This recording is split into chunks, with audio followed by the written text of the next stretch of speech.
natin, kapag ano ba ang kahulugan ng pananampalataya? Ito ay ang paniniwala sa mga bagay na hindi pa nakikita at pagtitiwala sa mga bagay na hindi pa nagaganap. Meron kang bulod, meron kang pananampalataya. Ano ang kahalagahan ng pananampalataya sa buhay ko at sa buhay ninyo?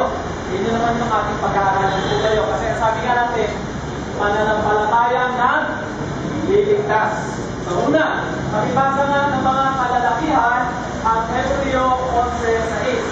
Okay, mga kalalakihan, 1, 2, 3, go!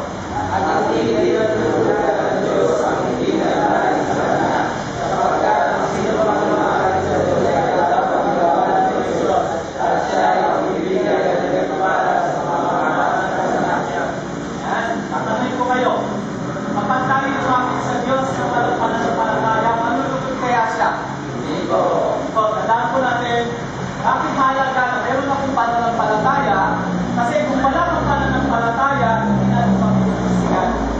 Kahit nasabihin natin kayo maglulumundan, kahit kayo malakpak, kahit kayo lumakad ng pagod, kadadasan, mula sa pintuan ng simbahan hanggang sa altar, ay madalangin ka, pero kung wala kang pananampalataya, gusto ko sabihin sa iyo, hindi nagbibigyan sa ginagawa ninyo. Tapos, pastor, saan